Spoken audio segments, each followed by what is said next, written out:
이어서 주보를 참고하실 때 교회 소식 전해드리겠습니다. 오늘 우리 교회를 방문하신 모든 분들을 주님의 이름으로 환영합니다. 등록을 원하시는 분은 말씀해 주시면 친절히 도와드리도록 하겠습니다. 오늘도 새로 오신 한 가족분 계시는데요. 최병권 성도님, 혹시 손을 들어 표시해 주실 수 있으실까요? 네, 저 뒤에 계시는데요. 우리 환영의 박수 하도록 하겠습니다. 네, 우리 정재은 집사님께서 전도하셨습니다. 환영합니다. 반갑습니다. 오늘은 맥주 감사 주일로 지킵니다. 지난 상반기 동안 안전하게 지켜주신 하나님의 은혜를 생각하는 감사 주일로 지키기를 원합니다. 오늘 말씀은 장신대 역사신학 교수로 섬기고 계시는 최형근 목사님께서 전해주시겠습니다. 오늘 오후 찬양 예배는 오이코스 전체 모임으로 모이며 말씀은 NCD 교회 개발원 마스터 코치로 섬기고 계시는 이인호 목사님께서 전해주시겠습니다. 오이코스에 속하지 않으셨어도 성도님들께서는 꼭 참석해 주시기 바랍니다. 교회학교 여름사역 일정 안내입니다. 특별히 이번 주 토요일에 영화부와 유치부 여름성경학교가 시작됩니다. 은혜로운 성경학교가 될 수 있도록 기도와 후원을 부탁드립니다. 한가족 통합교육이 다음 주에 있고 지난주 신약성경 필사책을 신청하신 분은 1층 사무실에서 수령해 주시기 바랍니다. 추가로 신청하실 분은 오늘까지 신청해 주시기 바랍니다. 오톡스 시즌2가 진행 중입니다. 이번 오톡스 시즌2를 통하여 더욱 깊은 기도의 영적 교제를 나누시기를 바랍니다. 경기노예 여전도회 연합회 학예수련회 및 일일 부흥회가 죽산교회에서 진행됩니다. 자세한 일정과 차량 운행 시간은 화면을 참고해 주시기 바랍니다. 2023년 하반기 강영장학회 장학생을 추천받습니다. 회원들께서는 다음 주까지 추천서를 사무실로 제출해 주시기 바랍니다. 아시아 A국의 선교사로 섬기고 계신 이진 선교사님께서 7월 6일 목요일에 다시 선교지로 출국하십니다. 위에서 기도해 주시기 바랍니다. 교우 소식입니다. 손수연 권사님의 남편께서 정보통신업 관련 사무실 이레시스를 개업했습니다. 사업장 위에서 기도해 주시기 바랍니다. 사랑의 성미 드린 가정이 있습니다. 정현옥 은퇴 권사님 가정에서 범사의 감사로, 손수연 권사님 가정에서 남편 개업 감사로 사랑의 성미를 드렸습니다. 전량 어려운 이웃을 섬기는 일에 사용하도록 하겠습니다. 마지막으로 지난 주일부터 금요일까지 있었던 코타키나발루 작년 해외 봉사선교 영상을 함께 보도록 하겠습니다. 선교를 위해 기도해 주시고 후원해 주신 모든 분들께 진심으로 감사드립니다. 이제 최영근 목사님 나오셔서 작품 대 상품이라는 제아의 말씀 전해주실 때 많은 은혜 받으시기 바랍니다. 예, 기도하고 주의 말씀 전하도록 하겠습니다. 하나님 감사함을 드립니다. 주일 아침에 저희를 불러주시고 시간과 공간을 떼어서 주의 말씀 듣게 하신 감사함을 드립니다. 이 시간 주의 말씀 들을 때 하나님께서 하늘 문을 여시고 주의 말씀 마음에 말씀하여 주시옵소서. 하나님의 말씀으로 우리 심령을 쪼개어 주의 말씀 꼭 듣고 붙들고 삶이 돌이키고 돌아가는 귀한 아침 시간 되게 하여 주시옵소서. 감사합니다. 이 모든 것 예수님의 이름으로 기도드립니다. 아멘. 감사합니다. 몇 년 전에 코타키나발루에 선교 탐방 간 적이 있었는데 방금 영상 보니까 그때 생각이 많이 나는 것 같습니다. 어쨌든 부족한 사람 불러주셔서 너무 감사하고요. 같이 말씀 나눌 수 있는 기회 주심도 너무 감사합니다. 오늘은 저게 나와 있듯이 작품 대 상품, 작품 대 상품이라는 제목으로 말씀 나누도록 하겠습니다. 리차드 리스벳이라는 사람이 있습니다. 미국의 학자인데요. 이 사람이 쓴 책 중에 생각의 지도라는 책이 있습니다. 이 책은 다른 것이 아니라 사회심리학 책인데 동양인과 서양인이 어떻게 다르게 생각하는지 또 인식하는지에 대해서 연구한 책입니다. 이 책에 보면 한 가지 재밌는 실험이 나오는데 어떤 실험이냐면 이런 실험을 놉니다. 원숭이와 팬더와 바나나를 세 개의 그림을 보여줍니다. 보여주면서 동양인들, 특별히 극동아시아 학생들, 이렇게 한국, 중국, 대만, 이렇게 일본 학생들에게, 대학생들에게 물었어요. 이게 세 가지 보면서 가장 관련 있는 거 두 개, 가까운 게 두 개가 무엇이냐라고 물으니까 90% 정도가 뭐라고 대답했을까요? 원숭이와 바나나를 했습니다. 왜입니까? 먹기 때문이죠. 원숭이가. 그러니까 똑같은 질문을 누구에게 했냐면 미국에 있는 대학생들에게 했습니다. 특히 교포 학생들 제외하고 한 3세대 이상 미국에 살았던 사람 완전 네이티브들에게 물었어요. 똑같은 그림 보여주면서 이 중에서 가장 관련 있는 것 두 개가 무엇이냐 물으니까 그 학생들의 90% 이상이 뭘 했냐면 원숭이와 팬더를 묶었어요. 왜 그렇습니까? 포유류이기도요. 이것도 식물이기 때문에 그렇습니다. 이런 생각의 차이가 결국 뭘 만드냐면 우리 정체성, 인식의 자기 개인의 이해의 차이도 그대로 영향을 미치게 됩니다. 그래서 제가 만약에 또 여러분에게 질문한다면 한국 사람들에게 보통 이렇게 질문하죠. 당신은 누구입니까? 당신의 정체성을 말해 보십시오. 라고 말하면 어떻게 말합니까? 자기를 소개할 때 보통 이렇게 말합니다. 제 이름은 누구이고요. 어느 학교 다니고 어느 직장 다니고 그리고 부모님은 누구이고 친구는 누구이고 용인 영락교회 다니고 이렇게 하면서 어떤 관계성 속에서 자기를 계속 정의하려고 이렇게 하는 걸 볼 수가 있습니다. 반대로 이제 외국인들에게 특히 이제 미국이나 이렇게 웨스턴 친구들에게 이걸 질문하면 어떻게 합니까? 자기 이름 말하겠죠. I'm Michael 하고 나서 어떻게 합니까? 나는 뭐 좋아하고 운동 좋아하고 어떤 과목 좋아하고 요리하는 거 좋아하고 이런 것들 잘한다 이렇게 하면서 자기가 잘하는 것들 좋아하는 것 중심으로 자기를 설명하는 것들을 볼 수가 있습니다. 그렇다면 제가 여러분에게 물어보고 싶습니까? 여러분은 누구입니까? 제가 여러분에게 이렇게 질문한다면 여러분은 자신을 어떻게 정의하고 싶습니까? 할 수 있습니까? 수많은 분들이 계시는데 제가 한 분만 딱 지목해서 한번 하면 좋겠는데요. 두 번째 와가지고 이렇게 지목하는 게 너무 부담스럽지만 그래도 한번 해보겠습니다. 다른 분 하려니까 조심스럽고 우리 목사님에게 목사님을 개인적으로 정의한다면 어떻게 정의하실 수 있겠습니까? 나온이 좋습니다. 아주 좋습니다. 관계성 속에서 열심히 정의하고 있습니다. 2부회 때 제가 질문했거든요. 그때 예배자입니다. 이렇게 하시는 목사님도 계시고 그런데 어쨌든 좋습니다. 이렇게 정의할 수 있는데요. 대답이 매우 탁월했던 것 같습니다. 제가 미리 부탁드렸습니다. 이렇게 질문할 거니까 대답해 달라고. 그렇습니다. 자신을 어떻게 정의하느냐에 따라서 사실은 나의 정체성이 달라지고요. 그거에 따라서 나의 삶이 달라지고 생각이 달라지고 이렇게 하는 것입니다. 그래서 자기를 어떻게 인식하고 인지하는지 자기의 정체성을 아는 것이 매우 중요합니다. 또 자기가 자기를 아는 것도 매우 중요하지만 더 중요한 건 뭡니까? 성경이 하나님이 우리에 대해서 뭐라고 말씀하시는지 아는 건 더 중요하죠. 오늘 우리가 읽었던 에베소서의 말씀은 바로 성경이 우리에 대해서 말해주고 우리의 정체성에 대해서 말해주고 있는 부분이 에베소서 2장 1절에서 10절까지입니다. 구체적으로 보면 한 몇 가지 나오는데요. 제가 정리해 보니까 이렇게 말하고 있습니다. 2절에서는 보니까 세상 풍조와 공중 권세 잡은 자를 따르는 자이다. 우리를 이렇게 말하고요. 또 불순종의 아들들이다. 또 3절에서는 진유의 자녀들이다. 4절, 5절에서는 그렇지만 긍휼하신 하나님에 의해서 예수 그리스도와 함께 살림을 받은 자이다. 이렇게 말하고요. 또 대표적으로 10절에 가니까 또 살림 받은 자를 다르게 표현하는데 하나님께서 만드신 바이다 라고 말하고요. 또 10절 마지막에 또 보니까 예수 그리스도 안에서 선한 일을 위하여 지원받은 자이다. 이렇게 오늘 본문이 말씀해주고 있습니다. 에베소서 2장의 1절에서 10절 말씀 정리해보면 우리가 누구입니까? 원래는 불순종의 자녀였다가 죽을 수밖에 없는 자녀였는데 하나님에 의해서 구원받고요. 그리고 살림을 받아서 하나님께서 새롭게 만드신 바, 새롭게 재창조된 창조물이다라고 말하는 것이죠. 저와 여러분이 하나님의 창조물입니까? 잘 기억하시면 좋겠다 생각되어집니다. 하나님께서 우리는 그의 만드신 바이다. 특히 10절의 이 말씀을 조금 더 볼 필요가 있는데 여기 우리의 만드신 바 이 말은 무슨 말? 포에마라는 단어를 쓰고 있어요. 포에마는 무슨 말이냐? 그건 우리나라 말 직역하면 작품, 창조물 이런 것입니다. 사실 오늘 설교 제목을 여기서 가져온 거예요.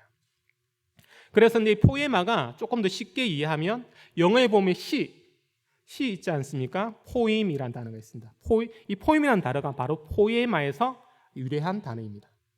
무슨 말이죠? 시라는 것이 무엇입니까? 어떤 시인의 작품이라는 것을 말해주고 있는 것입니다.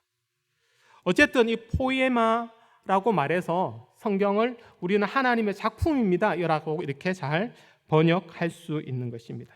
그래서 우리 개정개혁은 아니지만 또 다른 성경들에서는 보면 이것을 살려서 번역하는 성경들이 있어요. 대표적인 게 표준 세번역인데 2장 10절입니다. 우리 같이 한번 2장 10절 저기 있는데요. 같이 한 목소리로 한번 읽어보겠습니다. 읽겠습니다. 시작. 우리는 하나님의 작품입니다.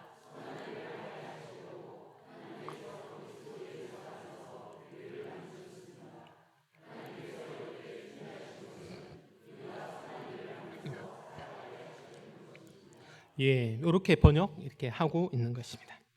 오늘 본문에서 바울이 하나님의 작품이다, 우리를 하나님의 작품이다, 만드신 바이다 라고 이렇게 모티브를 가지고 설명하는데, 우리가 작품인 것을 조금 더 잘 이해하기 위해서 조금 배경을 살펴볼 필요 있는데요. 그 배경되는 본문이 어디냐면 창세기 1장입니다.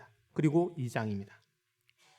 창세기 1, 2장을 잘 보면 우리가 잘 알고 있듯이 1, 2장에 어떤 사건 나옵니까? 하나님의 천지 창조 이야기가 나오는 거죠. 1장 2절에 보면 하나님께서 말씀으로 창조하십니다. 말씀으로 빛이 있으라니까 빛이 있고요, 궁창이 있으라니까 궁창이 있고, 그리고 해, 달, 별도 만들고, 물과 육지도 나누고 땅도 나누고요, 바다도 만들고 다 하십니다. 그 모든 것을 만들고 나서 어떻게 합니까? 우리가 알고 있듯이 마지막에 사람을 만드시죠. 그게 본문이 2장 7절에 그 만드신 상황이 나오는데 한번 같이 읽어보도록 하겠습니다. 창세기 2장 7절입니다. 같이 읽겠습니다. 여호와 하나님의 땅의 흙으로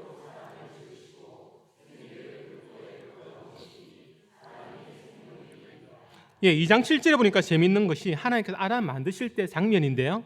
하나님께서 여기 보면 어떻게 흙으로 사람을 지었다고 했어요. 그전에는 어떻게 창조하셨습니까? 말씀으로 하셨거든요.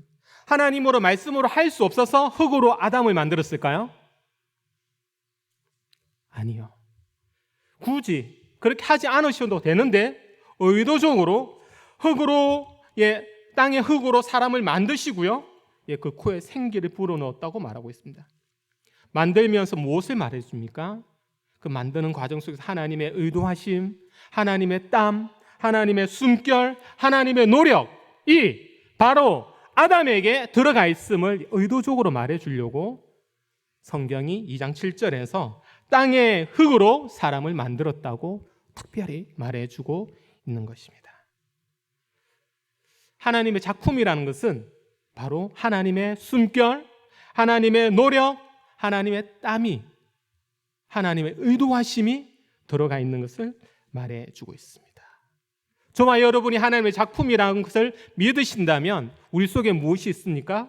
하나님의 노력, 땀, 의도가 있는 것을 분명히 기억하는 저와 여러분 되었으면 좋겠습니다. 자, 그렇다면 좌우에 한번 보시면 작품이 나도 작품이지만 다른 말로 하면 무엇입니까? 우리 옆에 있는 사람도 한번 작품이거든요. 한번 옆 사람 한번 보시고 우리 격려하고 인사했으면 좋겠습니다. 당신은 하나님의 귀한 작품입니다.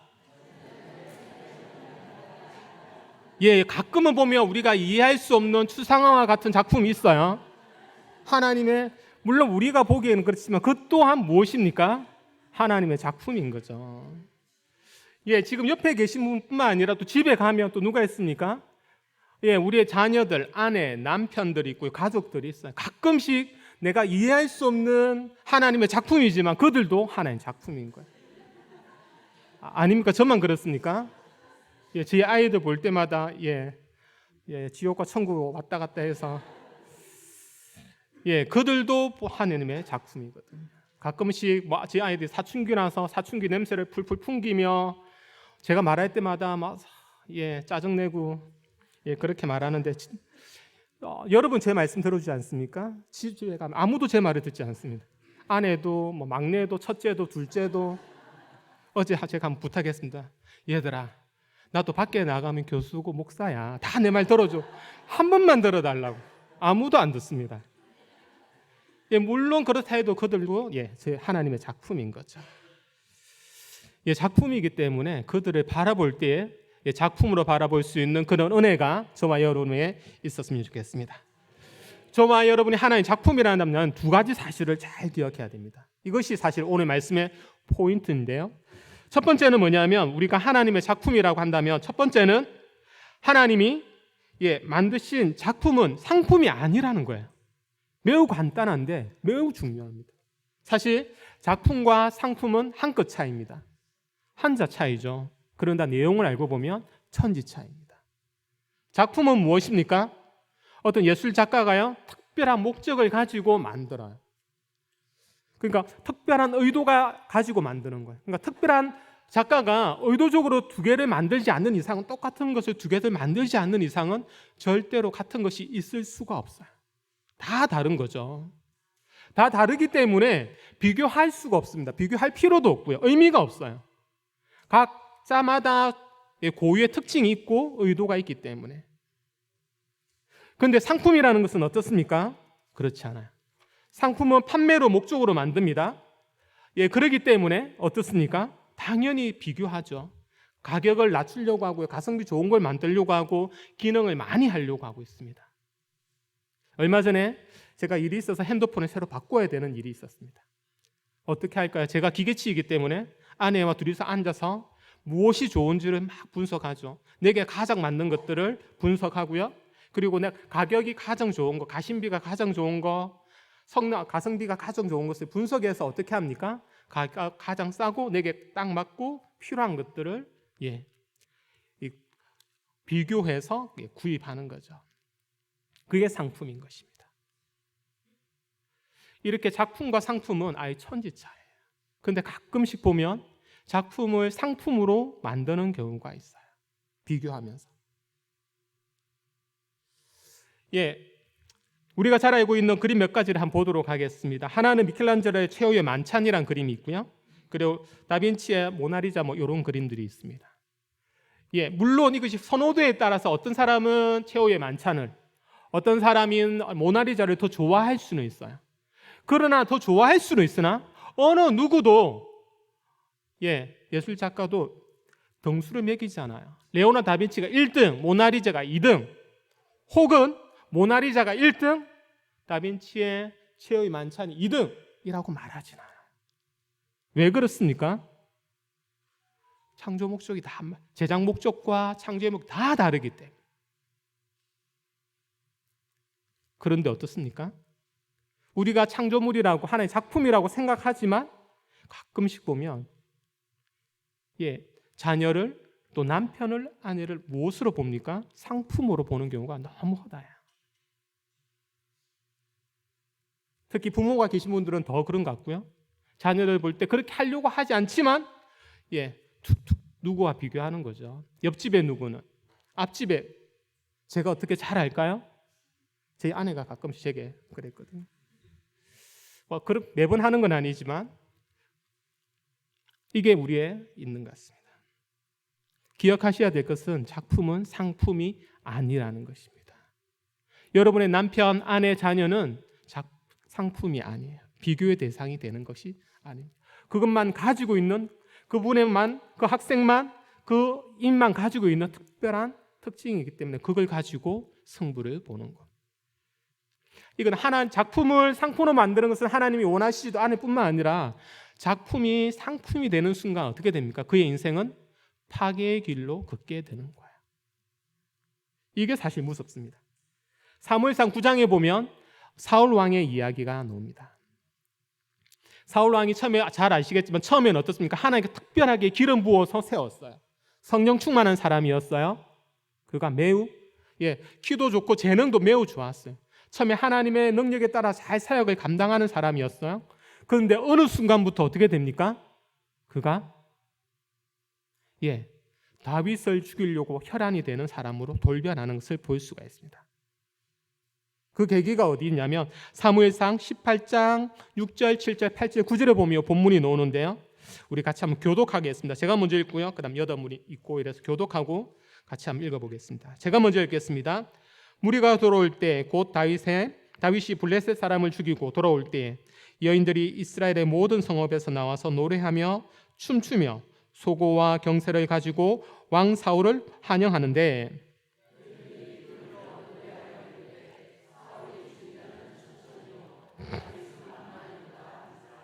사울이 그 말을 불쾌하여 심히 노하여 이르되 다윗에게 만만을 돌리고 내게는 천천을 돌리니 그가 더 얻을 것이 나라 말고 무엇이냐 하고 8절에 잘 보면 사울이 어떻게 합니까? 그는 만만, 나는 천천이라고 말하면서 그때부터 주목합니다. 왜 주목합니까? 살리려고요? 주의 일 잘 감당하려고요? 아니요. 다윗을 죽이려고. 그때부터 주목하는 거예요. 주목하는 순간 어떻게 하면 사단이 그걸 이용해요. 놓치지 않아요. 그 사람의 마음이 돌아서는 순간 사단이 그걸 정폭시킵니다. 촉발시켜서. 더욱더 그의 인생 자체를 무엇으로 만듭니까? 죽이는 인생으로 만든. 상대방도 죽이고 자기도 죽고 자기가 해야 할 일이 얼마 많은데 이스라엘을 더 부강하게 하나의 마음의 시원한 나라로 만들 수 있음에도 불구하고 그 일에 집중하는 것이 아니라 무엇에 집중합니까? 다윗 죽이는데 집중하고요. 그 죽이려고 모든 백성을 동원해서 쫓아다닙니다. 자기 인생도 못 살고 상대방도 못 사는 거예요. 이게 비교의 무서움입니다. 사실 비교 자체는 괜찮죠. 비교 의식에 사로잡히면 이렇게 되는 거죠. 원하고 바라옵는 것은 저희가 작품임을 안다면, 상품이 아님을 안다면 더 이상 비교 의식이 아니라, 비교는 괜찮아요. 비교 의식이 아니라 그것도 벗어나는 것들이 기억하고요. 내가 작품임을 다시 한번 돌아보는 저와 여러분 되었으면 좋겠습니다. 첫 번째는 이거고요. 두 번째는 우리가 하나님의 작품임을 안다면 기억해야 될 두 번째 사실은 뭐냐면 작품의 가치는 작가에 따라 결정된다는 것을 알아요. 이게 매우 중요합니다. 작품의 결정은 작가에게 있는 겁니다. 작품마다 보면 이렇게 경매나 이렇게 갤러리에 있는 거 보면 뭐 어떤 거는 수백만 원, 수천만 원, 수억, 수십억 하는 걸 있지 않습니까? 그 작품의 가격은 무엇에 따라 결정됩니까? 재질입니까? 아니요. 누가 그렸는지 따라서 가격이 결정되어져요. 유명한 작가가 그리면 수백만 원, 수천만 원 하지만 제가 똑같은 캠퍼스에다가 유화로 제가 그린 그림은 뭐가 됩니까? 쓰레기가 되는 거죠. 그때부터는. 캠퍼스 하나 버리는 거죠. 그때부터는. 아까운 거죠. 그렇습니다. 재질이 아니라 중요한 것은 작가예요. 작가에 따라서 그것이 결정됩니다. 그런데 가끔씩 보면 작가가 아니라 내 재질에 내가 어떤 재질인지 내가 가진 것이 무엇인지 요것 때문에 우리 인생을 힘들어하는 경우 많이 볼 수 있습니다. 특히 중고등학생들요, 청년부 마찬가지고요. 결정해야 돼. 중요한 건 뭐냐면 재질이 아니라 작가인 거예요. 좀 오래되었지만 2012년에 한 가지 사건이 있었습니다. 영국 런던에서 한 손님이 어디 갤러리 갈 일이 있어서 택시를 탔어요. 비도 많이 오고 짐도 많았기 때문에 택시를 잡는데 잘 안 잡히는 거예요. 그래서 잡으려고 막 노력합니다. 그러다 겨우겨우 한 대 잡았어요. 근데 택시 직원이 너무 잘해주는 거예요. 짐도 실어주고 우산도 씌워주고 해서 겨우겨우 잘 타고 목적지까지 왔습니다. 택시비를 내었습니다. 근데 영국은 알겠지만 팁이라는 문화가 있어요. 보통 미국도 그렇지만 그 팁을 주려고 하는데 보니까 잔돈이 없는 거예요. 1유로도 없고 뭐 파운드 아무것도 없는 거예요. 그래서 고민하다가 어떻게 당황스럽고 택시 기사는 팁을 기다리고 있고 당황스러워요. 그래서 막 찾다가 호주머니에서 막 하다가 냅킨 하나를 꺼내는 거예요. 쭈글쭈글해진 거. 그래가지고 갑자기 이걸 어떻게 할까 하다가 갑자기 펜을 꺼냅니다. 그래가지고 막 한 10초 정도 낙서를 막 하고 갑자기 어떻게 하냐면 툭 주고 가는 거야. 택시 기사는 팁을 기다렸는데 이걸 주는 거야. 냅킨에 그림 그립니다. 상어 그림이 있고요. 해골이 있고 나비가 있고 이걸 주고 갔습니다. 여러분이 택시 기사였는데 팁을 기다리고 있는데 요 휴지 쪼가리 주고 가면 어떨까요? 열받죠, 사실. 저라도 열받았겠습니다.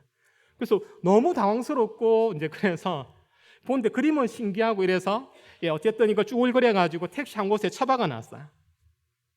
그리고 나서 잊고 지냈습니다. 이틀인가 3일 지났는데 뉴스 보니까 런던 어떤 갤러리에서 유명한 작가가 작품을 이렇게 하는 거야. 그래서 봤는데 뭐가 있냐 하면 보니까 상어 그림이 나온 거예요. 그 TV에 보니까 해골 그림. 이거 어디서 본 것 같은데 한참 생각하다가 찾아내었습니다. 어디에 있습니까? 자기 택시에 있는 거죠. 막 쫓아갑니다. 쫓아가가지고 펴서 보니까 저 그림인 거예요.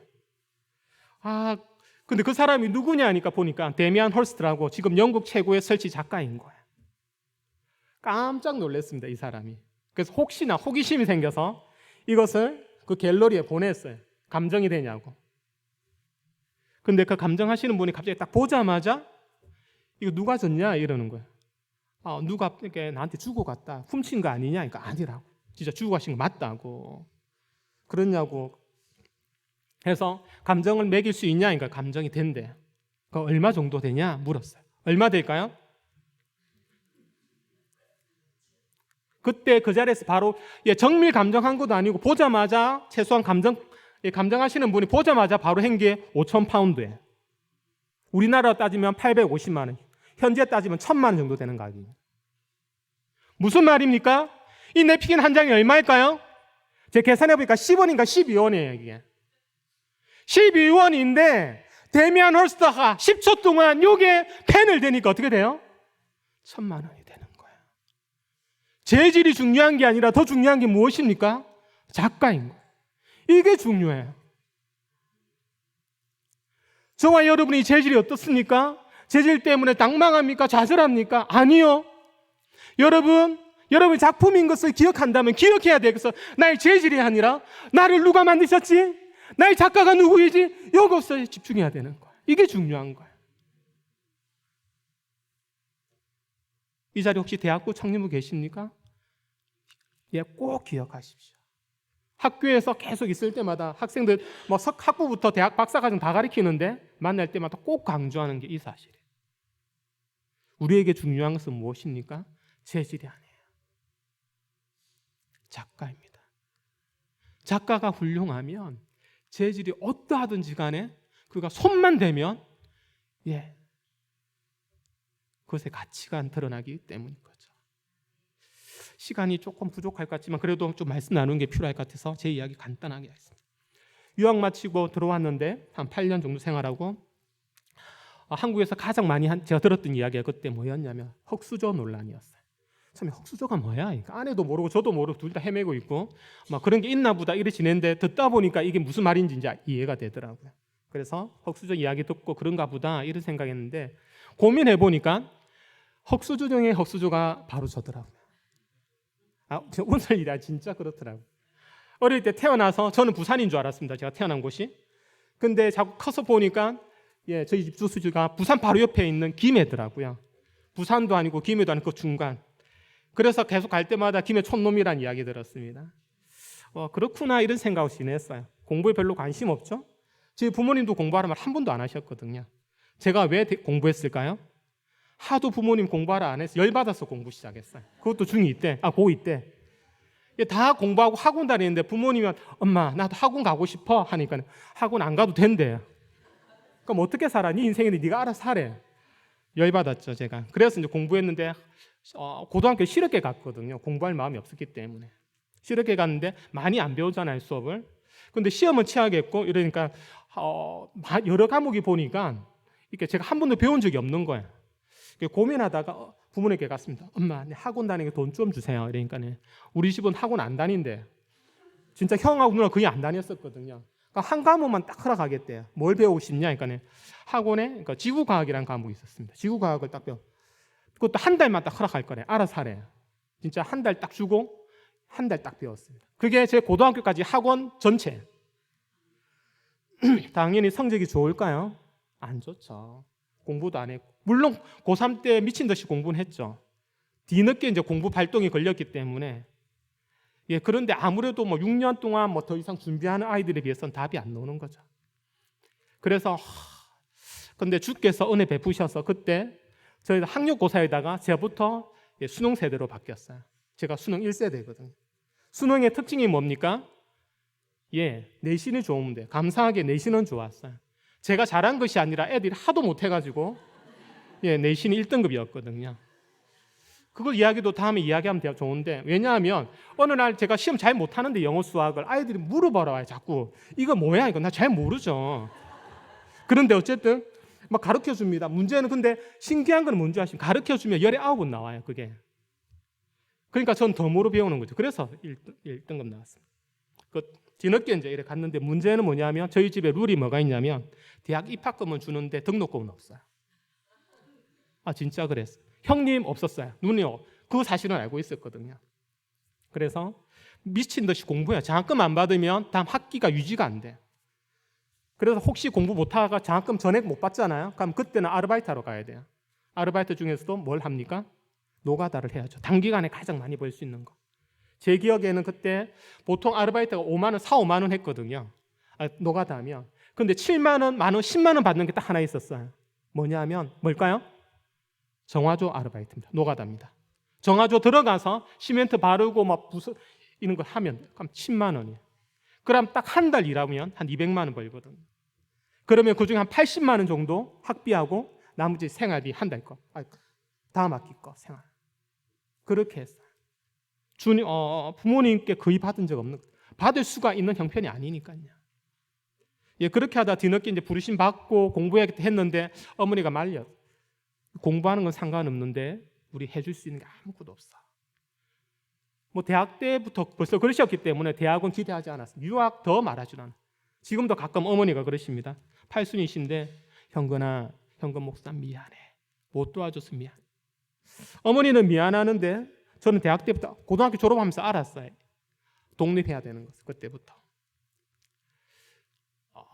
그래서 어쨌든 이제 그렇게 하고 이제 공부 시작했는데 공부하다가 보니까 뒤늦게가 재미는 있죠. 그 집중력이 미친 듯이 하는 거죠. 아침 7시 도서관 가서 12시까지 하니까.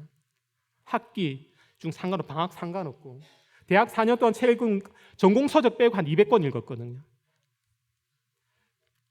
어쨌든 그렇게 했는데 여전히 생활은 안 되는 거죠. 생활이 안 되고.